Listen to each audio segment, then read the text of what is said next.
В ОДКБ обсудили меры снятия напряженности на границе Кыргызстана и Таджикистана.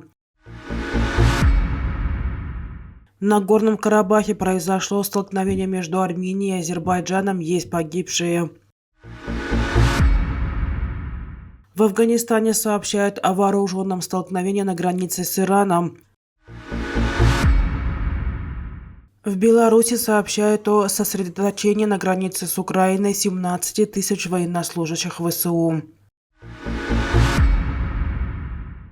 Участники прошедшего в Минске совещания начальников подразделений международного военного сотрудничества вооруженных сил стран ОДКБ выработали предложение по снятию напряженности на участках границы между Таджикистаном и Кыргызстаном. Об этом, как передают РИА Новости, сообщил начальник департамента международного военного сотрудничества, помощник министра обороны по вопросам международного военного сотрудничества Беларуси Валерий Ревенко. На совещании начальников подразделений МВС ОДКБ обсуждена военно-политическая обстановка в зонах ответственности организации, уточнены мероприятия международного военного сотрудничества в рамках председательства Республики Беларусь, сказал он. По словам Ревенко, в рамках этих мероприятий выработаны предложения для глав оборонных ведомств по снятию напряженности на участках границы между Таджикистаном и Кыргызстаном. Подробно о мерах не сообщается, лишь отмечается, что результаты совещания выступят в качестве основы для последующей реализации решений уставных органов организации. Армения и Азербайджан обвиняют друг друга в провокации на территории непризнанного Нагорного Карабаха, в результате которого есть жертвы и пострадавшие.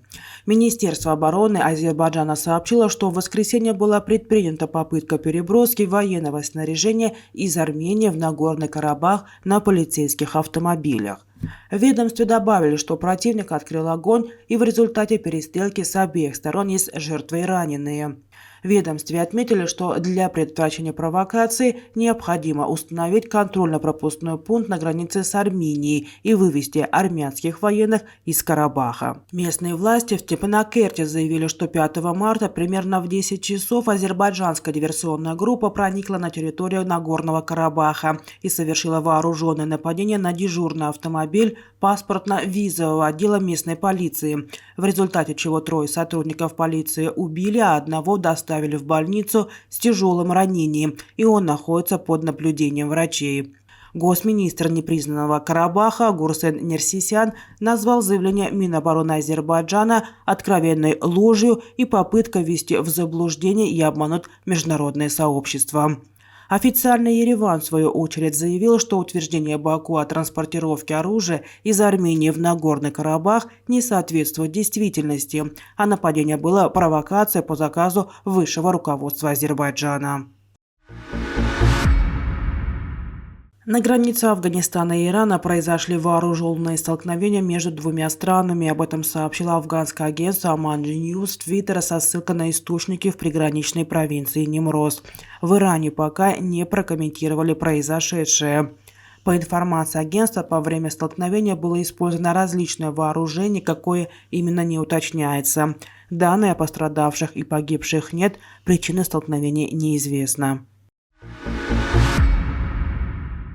Около белорусской границы в настоящее время сосредоточено 17 тысяч украинских военнослужащих, сообщила гостелеканал СТВ со ссылкой на информацию Государственного пограничного комитета Белоруссии. Как отмечается, что в Ровненской области Украины продолжают укреплять границу, где возводят новые фортификационные и инженерные сооружения, создают вторую линию противотанковых рвов. Для этого используют специальные бетонные конструкции тедроиды.